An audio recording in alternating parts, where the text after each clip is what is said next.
So welcome everyone to this session. It's about positioning yourself as a style expert. Hi there, I'm Stephanie Sprangers and I'm the founder of Glam Hive.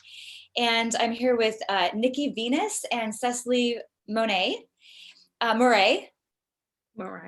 You know, the problem is, you guys, I wrote my notes and I can't see anything anymore. And nor can I read my writing because I'm always typing. So, I'm so glad to have both of these ladies with us in this panel. Just some kind of housekeeping. So we'll take questions. I'll probably take questions throughout on this one because I really want this to be kind of a workshop. So as you guys have questions, just put them in the chat. And as I see them, if there's a natural break, I'll ask Nikki and Cecily about them. And then, yeah, so we'll do that. The session is about 30 minutes with 10 minutes of Q&A. And again, I'd love this to run kind of like a workshop. That would be great. And I just wanted to take a moment to thank our presenting sponsor, Mary Kay Global Design Studio. They've been so wonderful in their support of Glam Hive and everything that we're doing to put these conferences together and really bring them out to, you know, mostly women, but women all over the world. And what I love about Mary Kay is, I mean, you know, their DNA is about female entrepreneurship and empowerment, which is something that I totally believe in for Glam Hive. So I'm always glad to, every time I talk to Mary Kay, and I love just the DNA of their company, and it feels like it's very much aligned with Glam Hive. So I really appreciate their support.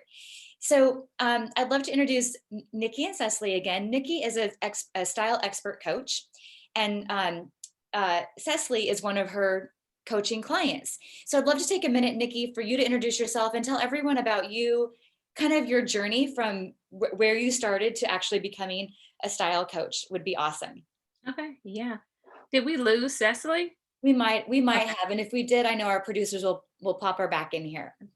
Hey guys, hello. I am Nikkis Venus. I'm a business style coach and founder of Style Coach Academy. My program is a program for personal stylists and style coaches, teaching you how to create exclusive styling offers that could double your revenue. Do you want the long story or the short story as far as how I got started? Well, I mean, a medium story is great because I think it's Okay. really, I do love your story. So okay.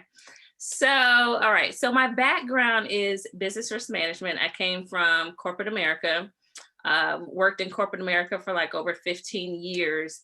And while I was in corporate America, I had an online boutique as well. So I had an online boutique for about 6 years or so. This was like well before Instagram was like a big thing, and did that for some time. Granted, I had to close my boutique down just because of the capacity. I didn't have enough capacity as far as working full time, being a mom, being a wife. I had just had my son. And so I was like, okay, I'm going to have to pump the brakes and close it down. And so I kept focusing on climbing the corporate ladder in my job. But of course, fashion was pulling me back, saying, hey, Nikki, this is what you really want to do. And so eventually I broke back into the fashion spectrum. I told my husband, I said, you know, I really want to get back into fashion. I don't want to do this every day. Like, I love my job. I love my team that I work with, but I didn't want to do that every day. That wasn't my passion. That wasn't my purpose. And so I literally walked out a 9-to-5, 6-figure income, and I said, bye, see ya, Leah, bye. And so I left and decided to do what I'm doing now full time. Well, let me back up for a minute. So prior to me doing what I'm doing now, which is a business style coach, I decided I wanted to do something 360, something totally different than what I saw in our industry. And when I had my online boutique, that was my first start in getting my feet wet with working with clients, paid clients at that, and styling. And so one of the things that I noticed is not only did my clients have a hard time with wardrobe, but their closets were all in disorder and just wasn't functional closets. And so when I stepped back into the fashion spectrum, I said, I want to do something different and offer 360 service. So I started to offer custom closet design and installation, closet organization, as well as style coaching.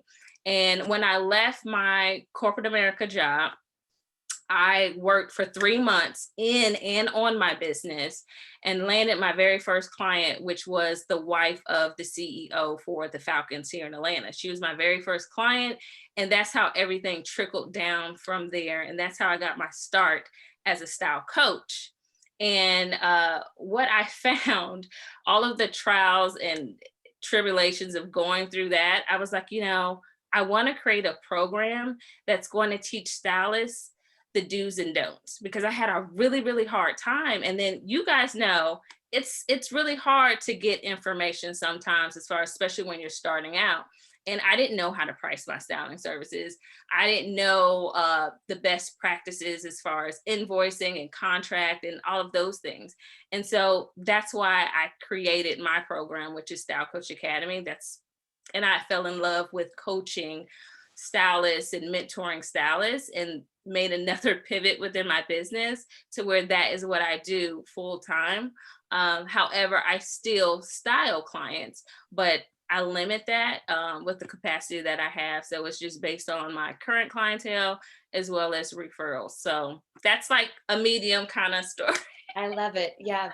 So, in my work with Glam Hive, I think a lot of people know this, but my journey to Glam Hive is not, I always had a couple of friends who were very stylish and would tell me, oh, you should buy this, you should wear this, or stop wearing this. And as they would basically style me, I would pay them, because I always felt like I'm making money. I want to pay them. I didn't ever want to do the thing where I'm like, you tell me what to buy and I'm going to buy it and then I'll take you to lunch. I never thought that was the right way to handle it. But I was always the person who was like, if you tell me what to buy or how to style, I'll write your resume or I'll do your LinkedIn profile.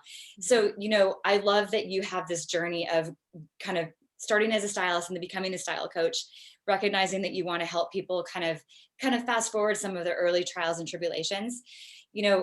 For Glam Hive, what I saw as I kind of started building our platform was just all the things that you talked about, like how do people price their services, or how do they invoice, or how do they keep so we actually built, for those of you that don't know, a virtual platform for stylists that helps solve some of those things.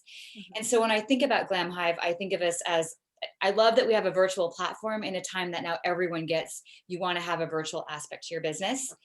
What caused Nikki and I to really hit it off immediately, I just actually met Nikki last week, and we were talking about the importance of how stylists position themselves. Mm-hmm. So where Glam Hive started was actually a platform or an app for bloggers. And bloggers are really good at creating a personal brand and putting out content that's very stylized and very branded. Stylists as an industry, I would say stylists don't do that as much. Mm-hmm. The downside of that is that everyone is kind of trained to look at a stylist's Instagram to say, do I want to hire her? Right. Because they will look at you or what is on your Instagram, even if it's not you, even if it's just the quotes that you pull. Mm-hmm. Then that's how they judge if they want to work with you. Mm-hmm. And if I could have one wish, if I had a genie in a bottle, I would say to I would just say to the genie, I just need one wish. I don't even need 3. I need 1.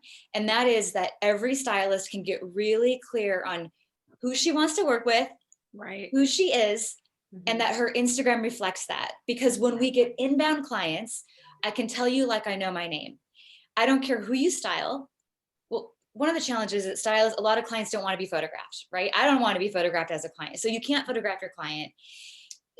But they will look at you and say, do I like Nikki? Do I like how it doesn't matter that you can style anyone. Mm-hmm. They're going to look at your aesthetic and say, that's how they're going to style me. And mm-hmm, it's a real conundrum. And so this is where I'm, hoping that we have this conversation, and I get real passionate about this because I just see it as this tiny little thing that could make all the difference in the world. Yeah. I mean, you said, okay, if I had one wish, mine would be if we could just really niche down. And like one of the common mistakes that I see stylists make starting out is, I talk to so many stylists, and the first thing is like, who do you serve? Oh, I typically work with like the everyday woman. And my response to that is like, really, who is the everyday woman? is she someone that's me, that's married, that has kids? Is she single? Like leveraging social media, you have to be really, really clear on who it is that you serve. So if I go to your Instagram bio, I should be able to see who it is that you serve and how you serve them. That's how you are able to position yourself as an authority, as a style expert, and showcase what you really know, like tap into that zone of genius. And I think that starting out, stylists, all they accustomed to doing is just really looking at what you've always seen, which is personal styling, which is personal shopping, closet edits. That's what we always see. And to be able to position yourself as a style expert that you say that you are, really like niche down and like zone into your zone of genius. If you don't like to do personal shopping with a client, if you don't like to do closet edits, don't offer it. Like just because that's what you've always seen in our industry being offered as a styling service, it doesn't matter. Like I had to learn that the hard way. But you know, how I coach is a little bit different than what is out there in the industry. Like we've always seen the typical, styling services. And when you have exclusive styling services that are aligned to your ideal client, that positions you totally different, because you could be the go-to stylist that works with entrepreneurs. So when you leverage social media and you have a profile that's positions you as the go-to expert, as the stylist and working with entrepreneurs and building up brands, your social media presence should reflect that, and the style tips that you should provide should reflect that. So I always say, stop providing generic style tips, provide style tips that your ideal client is looking for. Yeah. I'm going to take we have, well, I have your questions, Nikki, and I want to take them from the top. This is where I'm like, just go right into the conversation. But I'm first going to take a question from Susan. She's part of Glam Hive, and she asked, is styling the busy professional, like men and women, niche enough? I think it could be niche down some more, because my thing is like, think about it like this. So when you come up with your ideal client, I tell my students, like, where do you find them? Like, where do you find them? Are they on Instagram? Are they on Facebook? Where can you engage with them? Where you can connect with them and build that relationship? So if you're able to know that, like if you can go on social media, let's say on Instagram, and you find the busy professional, like what does she look like? What does is she a coach? Is she a life coach? Is she in the healthcare field? Like, what does that look like? So you want to really get clear, and especially like right now, we're leveraging virtual styling, right? And we're building those connections virtually. So it's really imperative for you to know exactly where you can find that person. Yeah. All right. So we're going to take it from the top of your question set, because I thought it was really good. So, and this is funny because the question is, why is it important to position yourself as a style expert? So you're not overlooked. So you're not overlooked. And so you're positioning yourself as an authority, and you're showcasing your zone of genius of what you are known for, and you're building that trust for that potential client to want to book with you. You're showcasing your expertise.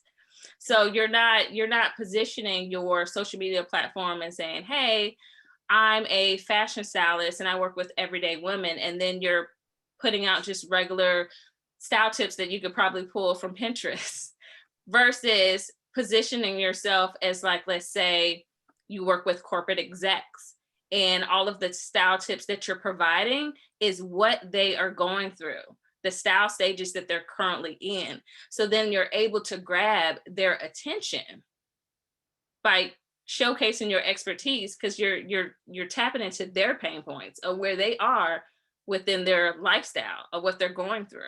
Yep. That's how you position yourself. Now, Cicely, how long have you been styling?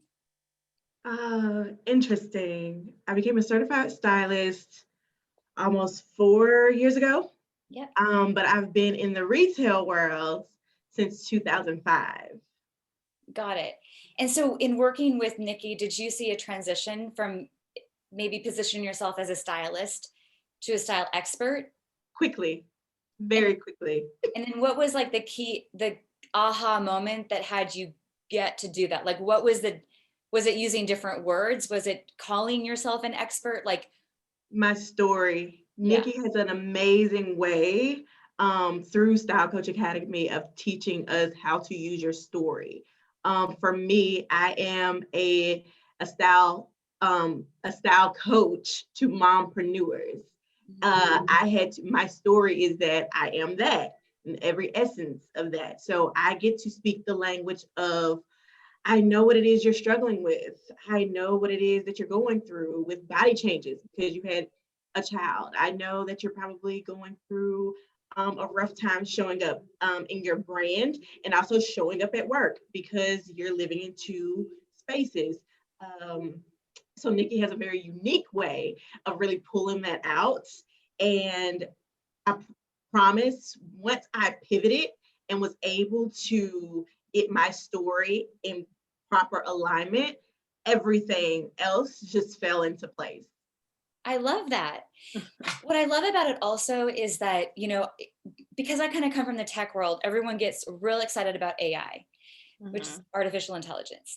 And I'll always the truth is what you just said is what I've never seen an AI address. An AI will ask you, what's your body shape? Where do you live? What's the climate?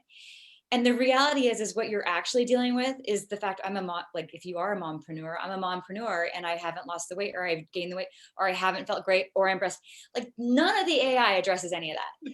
And so this is where I am totally bullish on the work that stylists do. So I think I love hearing that, because whenever I see a stylist that's really clear about who she serves, I love seeing it. It just makes me so happy. I'm gonna lose my earring this whole time. Okay, so I love that. Yeah, I think it just makes that potential client easy to relate to the stylist, because if they understand, like, okay, she gets me, she understands the struggle, she understands what I'm going through. Yeah, and I think that's important, because I've talked about this with a lot of stylists. The word stylist is kind of intimidating. It kind of almost has like an elitist connotation, like, well, I don't need a stylist, but like, you don't say that, like, I don't need someone to cut like a hairstylist, or no one really says that. But with style, which is like so important, so I digress. I could digress so much on this conversation, because it's like the one I have all day long with stylists. I love it. I have so here's a question from Sierra. Is it beneficial to start out as a stylist for a company, for example, Nordstrom, Neiman's, or a luxury brand? I would say only if you feel like you need to get more confident in your craft. Mm-hmm.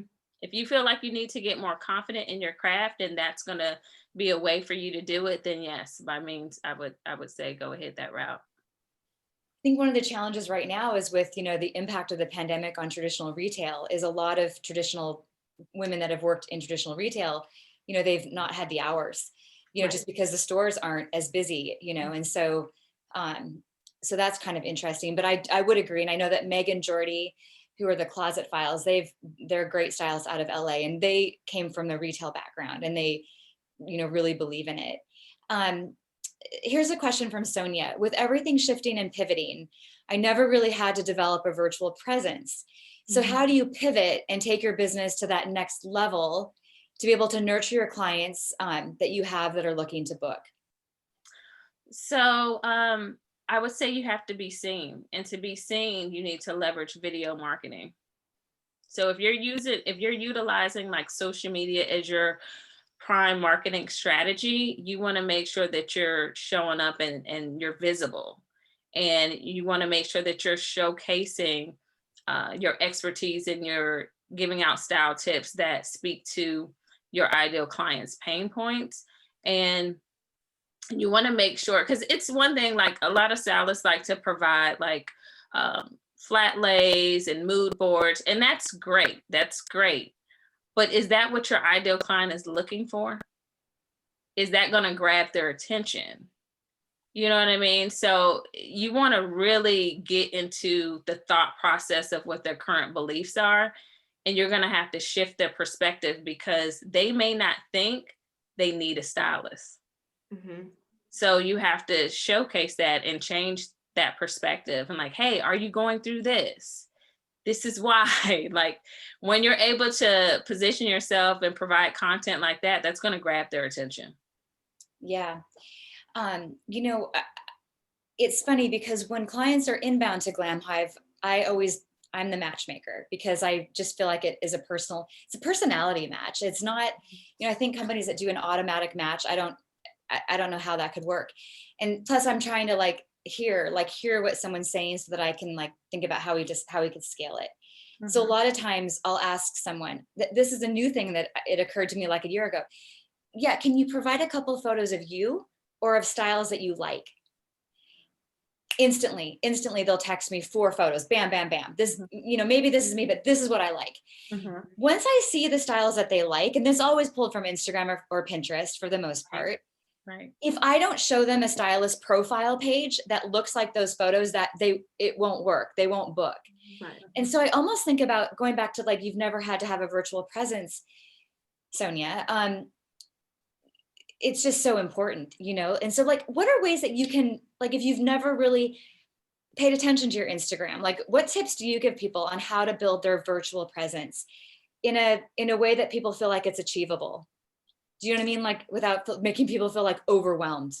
Yeah, I know. It could be very overwhelming. It could be intimidating, right? Yeah. The first thing I like to do is I like to tell my students to make sure that you have start off with pillars, have at least 4 to 5 different pillars of type of content that you want to use to post, and schedule it out. If you work a 9 to 5, you know, maybe take the weekend to work on your content. But when you have certain pillars, then you're not scrounging and thinking about, okay, what type of content can I post? Right. You know, it could be style tip posts, it could be a reel, it could be some inspiration, but that gives you a starting point for you to see what your audience will like. And then you can kind of make that shift and go from there. And then leverage stories to see what your audience likes as well. Yeah, this is something that we're really focused on. So, you know, Glam Hive is a platform and a community for stylists. I really like to think that we're an ecosystem, you know, so I come from tech, but I'm yeah, we have tech. The tech is great and everyone needs it. And everyone listening, I'd love to talk with you about Glam Hive. What then actually blossomed after building the platform was, stylists need marketing support. You know, they need coaching. Stylists need to just have someone that they can bounce, what should my pillars be? When I started Glam Hive, and they're well, who is your customer persona? I'm I don't even know what you're talking about. I had no business starting Glam Hive. You know, at Glam Hive, we actually offer social media audits with our social media expert, and she will ask you 5 questions, and she will kick back a 4-page, here, what I think, this is how you're occurring to me. Mm-hmm. You know, because I always try to make things easy for people. I think it's because I get overwhelmed pretty easy, and I don't want people not to start. I always just say, you're better just starting than waiting for it to be perfect. If I showed all of you the first pitch deck for Glam Hive, it's a total joke. And I was so proud of it, you know? So you just have to start putting it out there. I also think, you know, I believe in steal like an artist. Look at who inspires you and absolutely incorporate that, because absolutely. And my thing is too, though, just go and put it out there and just know that things in your business is forever changing. It's never going to be perfect. You're going to always have to change something in your business. And just know, if you're changing, that means that your business is growing. Mm-hmm. Because at every different stage, your business is growing and things will continue to change. Yeah. If I could add to that, yes. The social media presence, I will say I had anxiety about it. I had anxiety about video. I had anxiety about going live. When I first started posting, in 2017, there are no pictures of me as a stylist. There's no pictures of me. It was Pinterest cute outfits, curated looks. When I found my message and a bit of my voice, because the people who were coming to me was oh, I get it. Had I not just started doing something that was relatable to the direction I wanted to go in, yeah, it wouldn't have blossomed the way that it did. And Nikki is so right.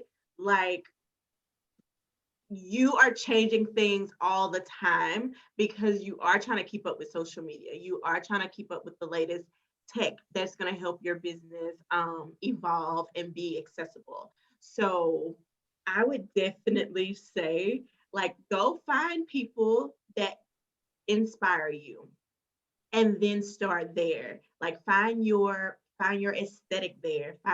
We all make mood boards, make a mood board for yourself. I think that's very important. I think that part is very important when you are trying to do that, because social media can be quite overwhelming. Quite overwhelming. I will say this though, that if you let me say this to my seasoned personal stylist, okay? So what can happen? Everybody pulls inspiration from somewhere, right? Right. Fashion, social media, we pull inspiration from somewhere, right? But another thing that you want to be mindful of is don't get so caught up in follow all of these different various stylists, because you're going to start to think that you have to do what they're doing. And then you're going to start second guessing your ideas and your creativity, and your brand voice can get tainted because you're like, oh man, well, mine's not good enough. Her profile looks like this, her feed's like this. And then you're going to start comparing yourself. So, you could still definitely pull inspiration, but just don't think that you have to make it just like them. Like, still find you and your brand voice and your brand identity, because sometimes you can get lost. Right. You can get lost in that just a little bit. Yeah, you I've can. seen that.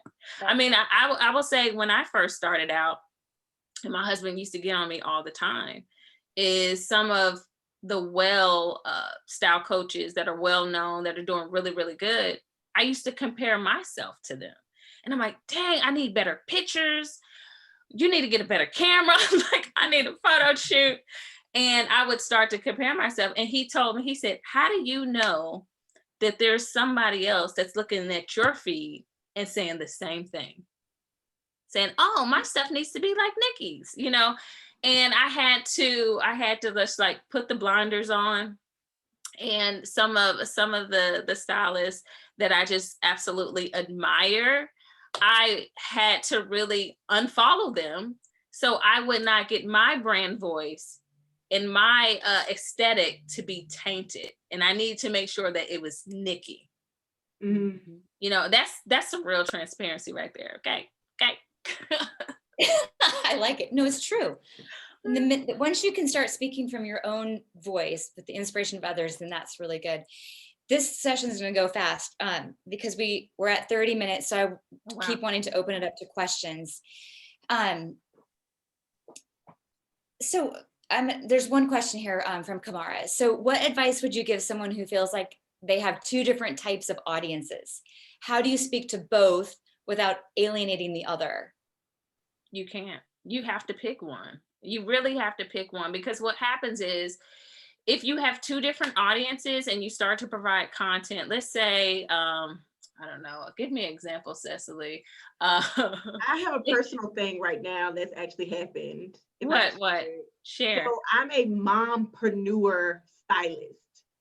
I get a lot of women who are not mothers that are entrepreneurs, but I don't speak to you because I deal deeply in a different area. I deal in the mindset, I deal with proper alignment, I deal with showing up in all these other pillars that not necessarily women who are not mothers are dealing with, and not in a negative way, but you can't. So as soon as Nikki said you cannot, your messaging will be off, your services will be off, because you're either going to over provide something and they're like, they don't need that. But your target, your niche, they need what it is that you are offering. Your language, your message is speaking to them. It was interesting. I'm going through a divorce. The moment I posted about that, it was like, oh, wow. It was a whole new realm of my message being airtight, and being able to reach those women that I was actually supposed to reach. And to tell you the truth, what I'm seeing now is that people are weeding themselves out, and my niche is coming to me because I am that clear. You can't offer both. Trust me. Yeah. Like it's not going to be, you're going to feel like you're all over the place.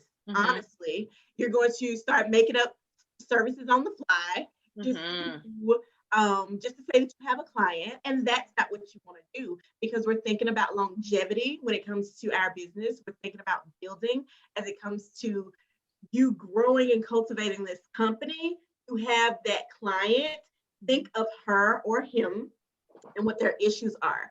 So when you're very, very clear on that, it's like people will weed themselves out. They'll still come to you. You may have something you can offer them, but don't start changing up just to, because that you will run into that a lot if your messaging is unclear. And you'll know that your messaging is unclear too, because that's who's going to keep coming to you. You're gonna be like, why are these people coming to me and I don't have anything to offer you? Or at least you think that you don't, but you're telling them that, hey, I do work with people like this. Because you're speaking to this, as Nikki calls them, the pain points for that individual. And that can be cloudy, and that can cause you to be overworked and cause you to lose your vision and your focus as well. And that's just something I have also dealt with as owning a business, and really like trying to figure out, okay, the services I'm going to provide, the places I'm going to show up in, how I'm going to network, where my clients are. It's very important that you remain clear and concise when you are giving information out online. I hope that makes sense. Yeah. I mean, what strikes me so much about both of you guys is just how clear you are. Well, one, it seems like you both speak from a place of abundance, which I don't hear a lot necessarily with stylists. I think a lot of stylists feel maybe kind of lost in where they are or what they should be doing, or like what's next or how to do it. I mean, I shouldn't say that. I would say that you guys, it's clear that you have a process, and it's like, as I hear both of you talk, I'm like, I can't wait to get you more involved in Glam Hive, because was the genesis of this very event. Was I would get to speak to women like you just in my normal course of working on Glam Hive. And I was like, I just wish more stylists could hear this, because if more people could hear it.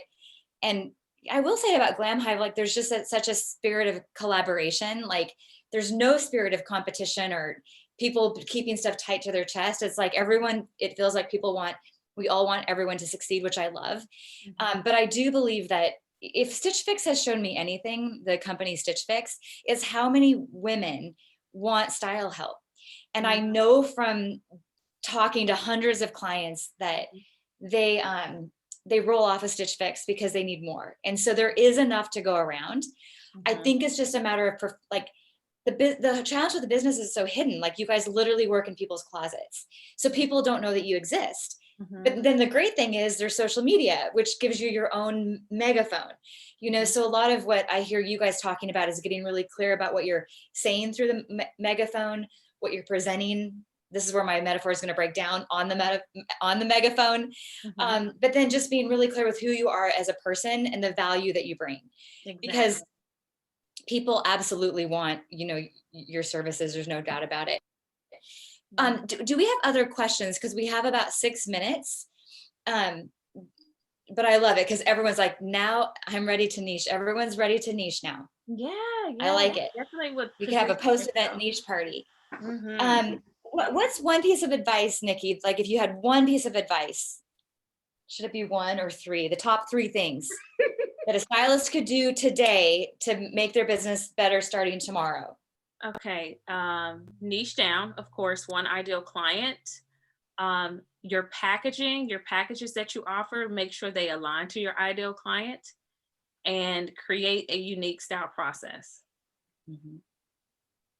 And all of that goes hand in hand. And when you're clear on your ideal client and you're clear on your packaging, and so what I teach is exclusive offers that not only aligns to your ideal client, but it aligns to the style stages that they're in. And so when you're able to do that, you're able to really grab the attention and get that potential client that you're trying to book. It's the truth.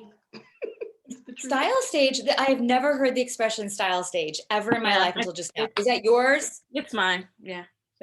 It must be because I've Figure it never out. heard it in 3 years. Style stage is a good one. No, it's a good one because that's a Okay. good point. Like people need different things at different stages, and then it informs what you can, because could you have a niche? Yeah, you could have a niche customer audience that's all in different style stages. Yeah. Mhm. Right. And So an having to executive that know- isn't like bam, but is still an executive. It took me a minute to figure that out. It took Yeah. me a minute to figure that out. And once I figured that whole formula, I said, oh my gosh, I really have to put some other stylists on and let them know this is what I went through and this is what works. Yeah. And once I changed that model, it just made sense. And it's just, so I started out with, I'm doing closet edits, I'm doing this, and I changed that whole process. So of course, if you go to my website now, you're not going to see any styling packages. But before I did, when I changed my styling packages, of course I may have had a closet edit part of my process inside of a package, but that wasn't all that I offered. I think that stylists typically offer like 5 to 7 different styling services. And what I see is that your potential client goes to your website and they're confused. They're like, Totally. I know I need my closet organized. I know I need help. And they don't know which package or which service that they should go with.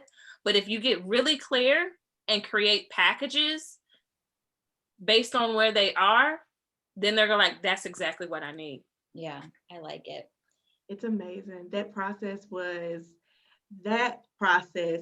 as one of her students is what got me to where I am now and the pivot that I'm taking inside of my business. And when I tell you, it was like a thing, this is how you do it and this is how you're going to go far. It was the most liberating thing possibly. I would tell any and everybody, like, oh my God, this is what you need. This is the secret sauce. I love it. So we're right up at time. And so what I'll say, so I love this segment because I know that everyone listening is a stylist and we have lots of people that are, a part of today. So I will tell you that I'm going to be talking to Nikki probably tomorrow or Monday and about how she can come in and teach some stuff to Glam Hive stylists, because I just instantly loved her. And I think everyone here can see why. If you want to connect with Nikki, what's the best way to connect with you right now? Instagram. I am Nikki Venus is my Instagram. So if you have any questions, feel free to slide in my DM. I am quick to respond.